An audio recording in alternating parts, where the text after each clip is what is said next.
Hi, this is Robin, and this video is going to be focused on refining selections in Photoshop. It's going to be the first part in a series of three, and in this video I'm going to be focusing on using and demonstrating the Quick Selection tool. I've posted a video to my YouTube channel already about how to make selections in Photoshop using the automated tools. And this is sort of a counterpart or counterpoint to that in the sense that sometimes, no matter how careful we are making selections or creating selections in Photoshop, and especially with the Photoshop's automated tools, we still need some edge refinement or modifications to make that selection just right. But before you start diving in and making a lot of refinements and spending a lot of time, I think it's important to decide what are you going to use your selection for. That will determine how much time to spend refining it. So for instance, if you're only going to make subtle layer adjustments like a little bit of brightness or perhaps a hint of vibrance or something, a touch of contrast, if you're making subtle layer adjustments like that to the parts of your image that you're selecting, you don't need to have perfect selection edges and shouldn't spend an hour to hours, which sometimes you can do, making and perfecting those edges. But if you are creating composites or collages from individual image elements or subjects or objects, or moving some selected content around on your image, or making any other kind of very noticeable changes to an object, so like for instance completely changing the color or something of that nature, then I'd say take the time to be more careful about refining your selection's edges. So as I said, this particular first video is going to be focused on the Quick Selection tool, and I'm going to demonstrate how to use it. It's a really good tool to use if you have cleaner, clearer edges that aren't too complicated, don't have a ton of details. In the other two videos I'm going to do in this series, in the second one, I'll be covering the Quick Mask tool, which is very good for refining selections that have a bit more detail but not super fine detail. And then in the third video, I'm going to cover tools that can be used if you have a lot of fine details. So that would be the Select and Mask tools and the Select and Mask interface, which are really good if you have these super fine details. And I'll be demonstrating in that third video on both simple backgrounds as well as busier backgrounds. Now, the thing I wanted to mention before I dive into the demos for the Quick Selection tool and how to use it to refine selections is that I just thought I should mention that when I'm working with selections and refining selections, I am working with a stylus and a drawing tablet. That lets me get more precise edges and do more precise refining. I'd suggest that if you're really serious about making a lot of precise selections, that you'd consider using a tablet and stylus too. You certainly can work with a mouse, but I find that it's just more clunky and it's harder to control its movements than with a stylus.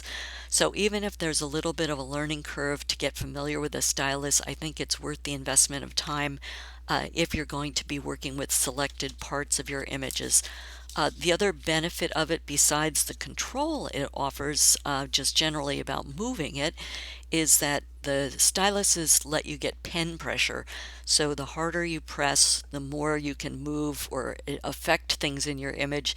The lighter handed you are, the less you can affect it. Whereas a mouse is just kind of a uniform pressure. Okay, so that's enough about just the background for this. So let's get into the demo for how to use the Quick Selection tool to refine selections. And I'm going to be working with this image here. I always duplicate my layers before I work with them so I don't do anything to damage the original image. And just a quick overview here, I've customized my workspace. So my toolbar is here on the right, My layers panel is up here at the top and my properties panel is down here at the bottom. So if yours are in different positions, just hopefully you can translate to where your tools and panels are located. Okay, I have this airplane window image, and what I want to select and make a refinement of selection on is the glass part of this window. So the scene that we see outside this airplane window. So I want to select along the edges of the glass in order to make some revisions to that. So I'm not going to focus a lot on making this selection because that was already covered in the previous video that I did on making selections. So if you want to learn more about making selections, I suggest you check out that video first before you get into refining. For this image, I'm just going to grab the rectangle tool with my object selection tool active, and I'm going to drag that out and drag it down here. Okay, so now we have a basic selection for this window. And you can see we got the marching ants that shows there's a selection. That's the dashed line, and that's how selections are indicated in Photoshop. I'm going to now work with because these are straightforward edges and simple edges, there's not a lot of detail, it's just a smooth, slightly bent edge. I'm going to work with the quick selection tool, which can be found under the object selection tool. It's hidden here. So if you right click where you see the object selection tool, you'll get this little flyout menu. Come down to the quick selection tool, left click on that to activate it, and then it should be showing this little brush with a dashed line. That's the quick selection tool. Now if I want to modify or refine this selection so that it is around the edges of the glass in this window, I would need to go to the options bar for the quick selection tool, which is this area up at the top, and you can see there's three little brushes here that you can work with. This first brush on the far left is to add a new selection. The middle brush is what we would use for refining, so to add to the selection. If it is too short and doesn't go out as far as it should, we would add to the selection with the little plus selection brush. If it goes outside, let me see if I can move this a little bit just so we can see some things we can adjust here. If it goes outside, we can use the minus tool to push the selection back in. Okay, but that said, those tools are there, but I don't want to have to keep going up and down and up and down to the options bar while I'm making selections. So what I like to do is use shortcut or hotkey kinds of combinations. So looking at the brush, which is where my highlighter is. So the highlighter is not my brush. The little white circle in the center of that highlighter is the brush, and you can see that right now there's nothing in it. It's set to create a new selection. If I want to add to the selection, so in other words bring the edge of the selection out to the edge of my window, I need to make that a plus brush. I need to take the selection where it is now and add to it. To do that, I press the shift key. See a little plus sign? I'll release it again. I'm pressing and holding the shift key to get that little plus symbol inside the brush. So now I want to start inside the selection that's too small and push the edge out towards the edge where I want the selection to be. So I'm keeping my shift key depressed. I'm left clicking inside this selection, and I'm just going to gently start nudging, and I click and release. Okay, so now it's jumped out to the edges of the selection. Well, now it's gone a little too far. What it helps to do, if you want to see your edges more clearly, I always work in smaller sections, and I typically will blow up, so I'm zooming in to see the edges of my selection better.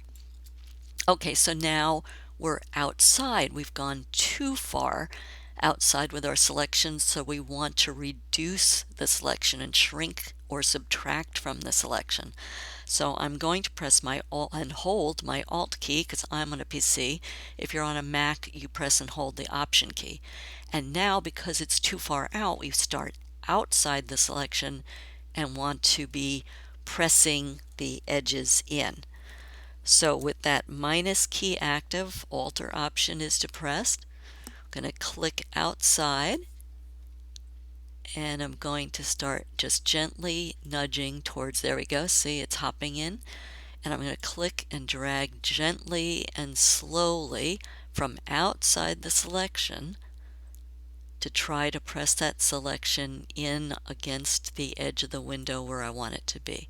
Okay, we've gotten that far, so now I'm just going to use my space bar and move this up a little bit. Okay, and again we want to subtract from, because we still keep wanting to move this back towards the edge. As clicking outside of the selection, just keep nudging this gently back towards the edge of the glass.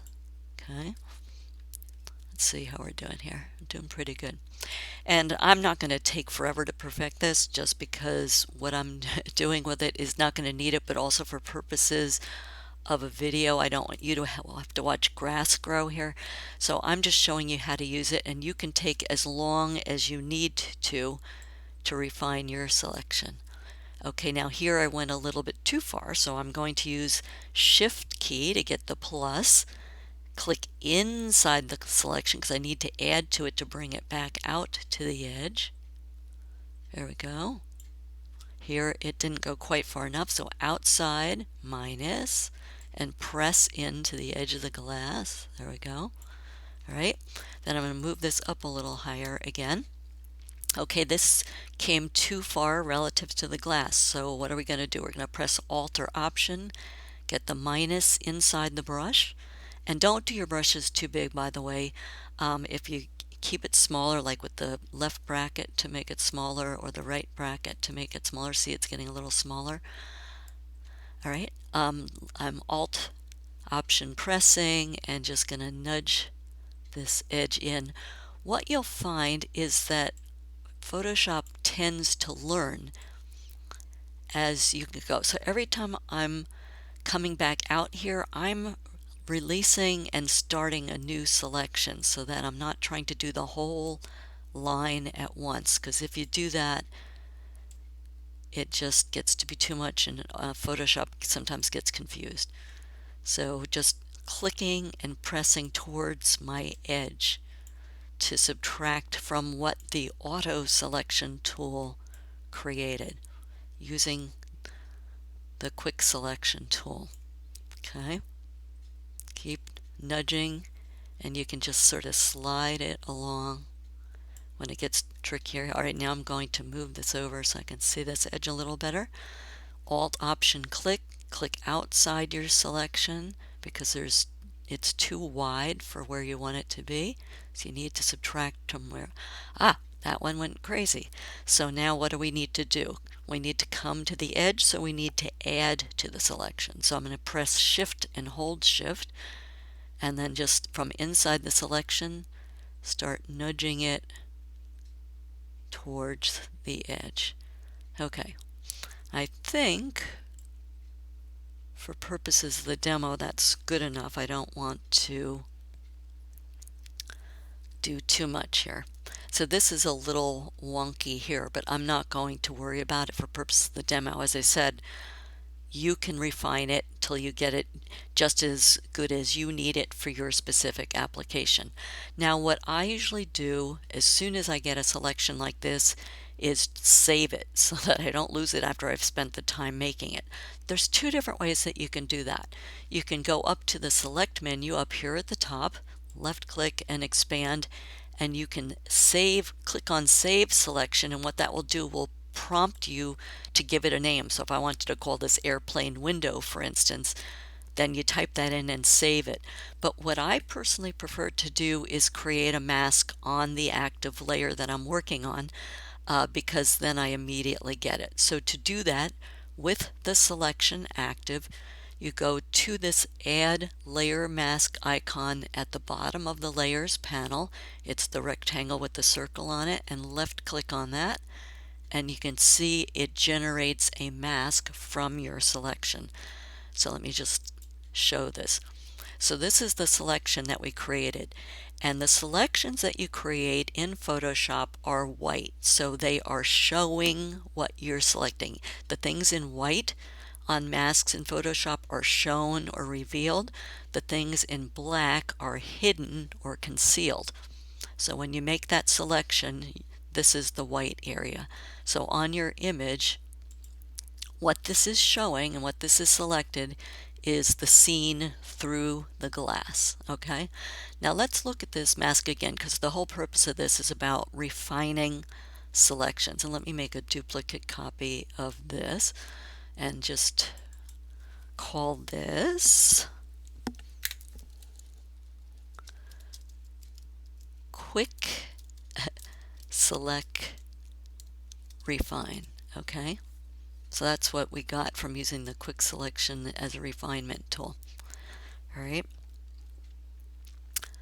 now with this mask active, let me show it again here. We can look and we see, well, it's very good. And if only all you're going to do is either make modifications to the scene outside the window or inside the plane, like let's say an exposure or brightness or contrast, this mask is probably going to be good enough.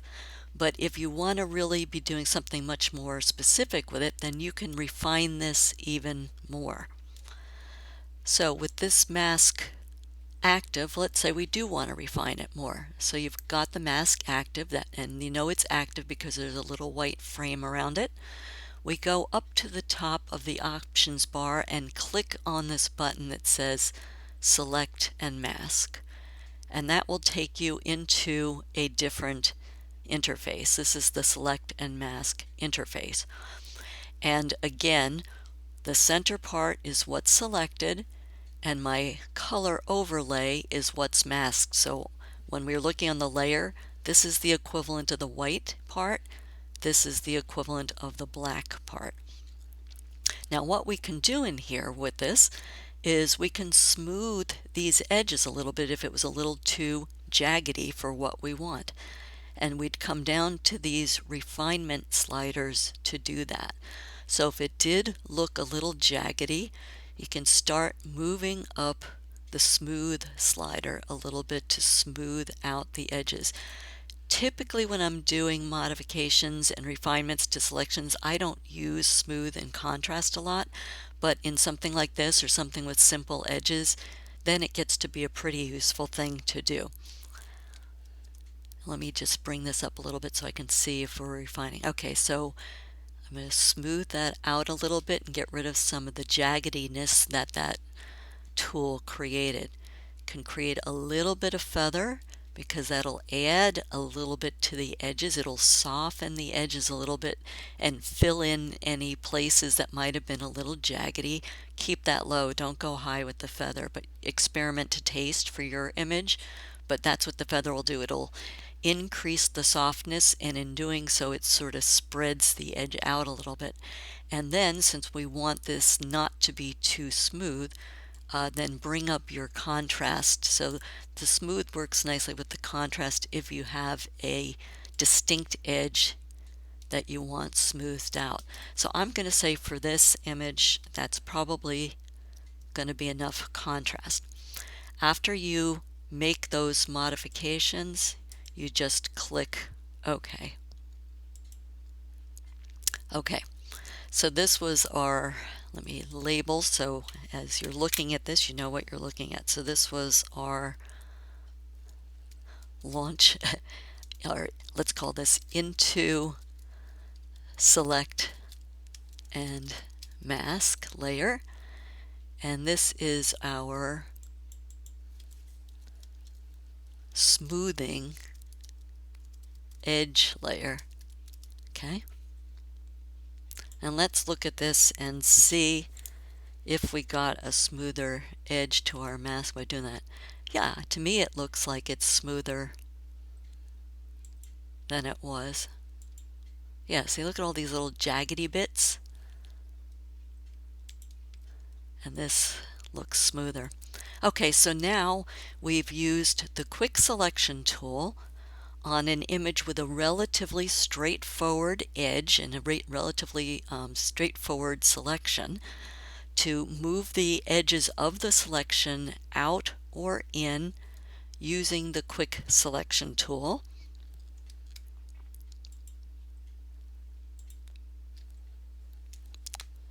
Oops, I'm hitting keys I shouldn't be hitting here. And then we did that to refine the selection. And then using with the mask active, we went into the select and mask interface and worked with the smoothing, feathering, and contrast sliders to make the mask edges a little bit smoother too. So once you do something like that, then what it gives you the option to do is you can, for instance, bring in, if you want to do a composite. Now this is not a compositing tutorial, but just to show you the kind of thing you can do with it. So let's say I want to work with this image and I want to composite it into the other scene. Well, I would use my move tool and I would drag this into this image, and because it's now on the top layer above the image we're working on, it's hiding the rest of the image. But if we drag it just below and then click on our mask, because we want this part to be visible, click on your mask, make it visible with the white frame, go to your properties panel and hit invert. And now we are seeing the airplane through the window of the airplane seat we're sitting in, as if we have our fighter pilot just happening to fly by here. But you do have to be careful when you're using these masks because, again, this isn't about a compositing class, but you can see that it punches a hole through with the black and it reveals the white. So it's hiding the black on this image and it's revealing the white on this image so that we can see the airplane below.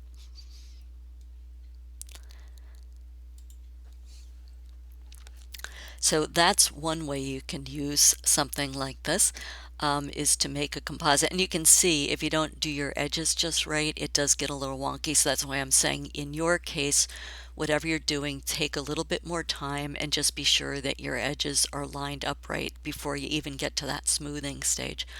Then so that's a more complex kind of an adjustment because that's doing an actual composite.